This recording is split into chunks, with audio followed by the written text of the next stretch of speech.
Hey guys, my name is Kirsty and welcome back to Upside Down Books. Today we are going to be reviewing To Sleep in a Sea of Stars by Christopher Paolini. Non più tra I farfalloni amoroso, notte giorno di So many thoughts about this book. This took me a little bit of a time to get through, given the enormity of this book. It's only, I say only because I feel like it looks like it's bigger. It's 880 pages long, but it is a very tall book, and the font isn't particularly big, so there's a lot of story held within these pages. This is the first book that Paolini has written since he finished the Aragon series. It is hard sci-fi, it is like adult sci-fi, so it's the good hard stuff. It's not a genre for everyone is probably the first thing I would say. This is very different to sort of YA sci-fi that you will see.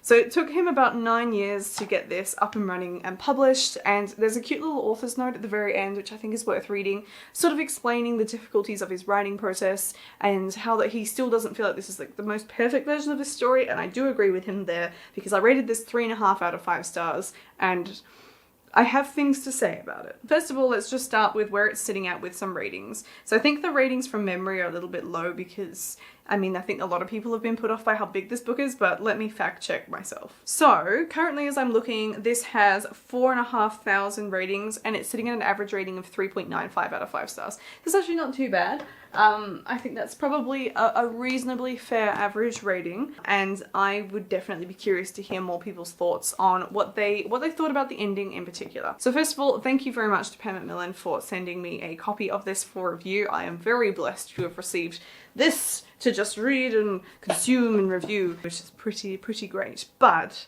yeah, I was let down a little bit. So what is this about? This has a pretty vague blurb, so I'm not going to get into details too much because it is sort of a story that you don't know much about going into, you just find out more as you get going. So it's obviously set in space, it's set in the future. I think if memory serves, it's about 300 years in the future, and basically humans have colonized a lot of the space systems. As you can tell, I'm clearly well equipped to be reviewing this. Other planets and systems in the galaxy. Let's go with that. And the main character is on a mission and she is called like a xenobiologist, which is basically what I consider to be a space biologist. So she looks if they come across alien matter and if they come across any sort of alien settlement stuff, she is the one that examines it to see if there's anything interesting or what they can learn from it, etc, etc. Her name is Kira, so the main character is called Kira, and she is actually she's not originally born on Earth, she's born on a planet called Wylan,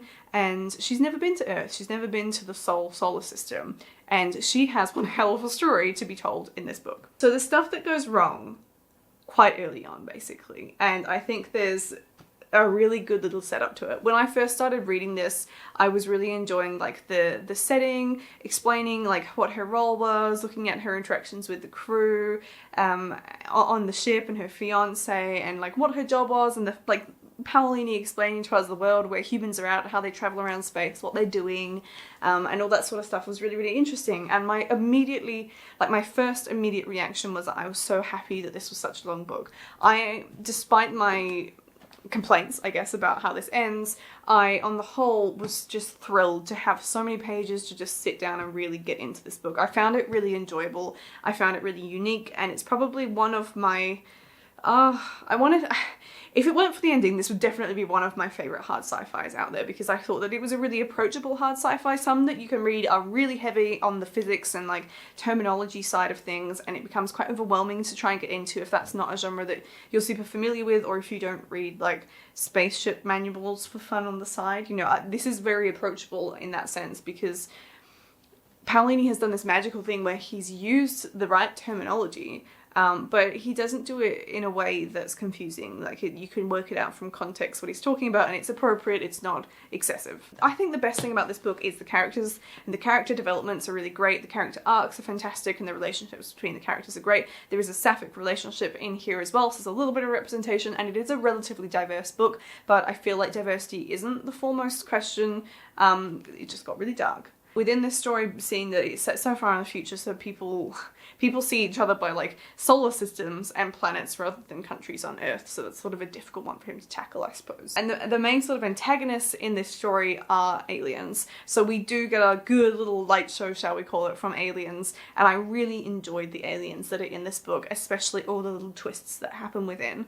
There is some excellent pacing in this book as well. I found that at no point I was going, oh god, I've still got hundreds of pages to go. I found that the climaxes came at good and regular intervals to make sure that you were kept hooked in the story and that you just didn't want to put the book down, because every time you were getting towards the end of a lull, something really dramatic would happen and you're like, they're gonna die this time. There's just no way they're going to get out of it. But you're like, but there's still 500 pages, so they must do. It's just an excellent, fun roller coaster of a book.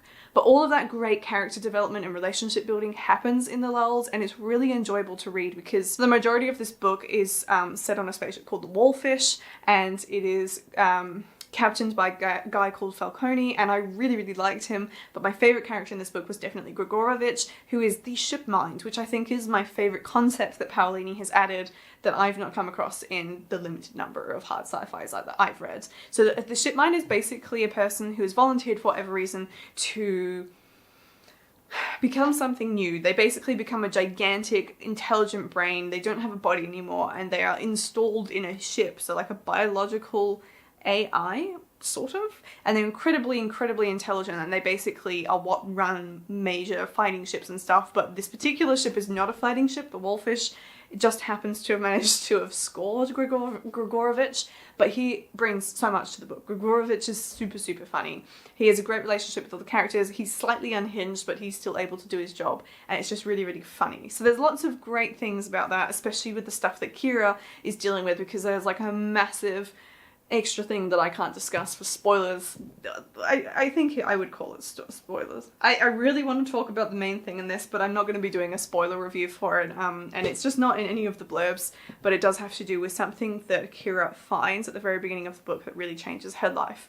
And I just think it was really, really enjoyable on the whole, and I was let down because the ending felt like a cop-out. So again, there are no spoilers here, but I found that as much as I would probably still say if you really like this genre, go ahead and read it, I don't know what other people think about these kind of endings, because I've read a couple of them before, and I honestly am not sure if that's a sort of ending that people like. It's sort of like, I don't like open-ended books that often happen in contemporaries or dystopians. I hate that, but I know other people love it. So perhaps this is just a thing that's not my cup of tea sort of thing.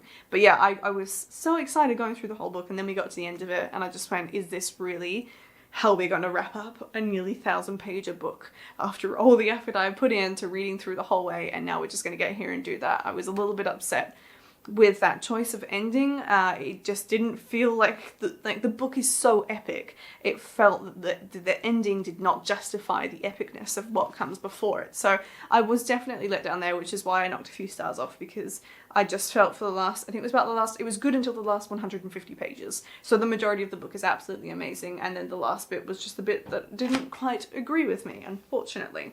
There's a lot of extra bonus material at the back. I don't know if it's in every edition, I would assume so. It comes with the author letter, it comes with the acknowledgements, but there's 2 excerpts as well that also talk about, they're almost like little snapshots into training courses for the cadets and other spacey people about how things work, as sort of bonus material for the reader yourself to go through and kind of get a bit more of the science side of things if you wanted things to be explained further.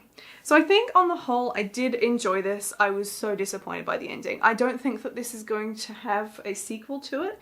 If it did, I'm not sure I would pick it up. I don't know, but I don't think we're getting a sequel anyway, so I don't have to worry about it. But I'm really excited to see if Paolini is going to write anything more, because I think he's really demonstrated his amazing ability, considering this is not a sciencey guy. He's gone and researched this all by himself. To write a book as epic and big as this is really impressive, and we also know he can write an amazing series like Aragon. So I'm super excited to see what he writes next, but that is all I'm going to say on that book today. I thought it was good, I didn't think it was brilliant. I would love to hear your thoughts if you've read it, or let me know if you're planning on reading it. But other than that, I'll see you in my next video. Goodbye! Alla gloria militar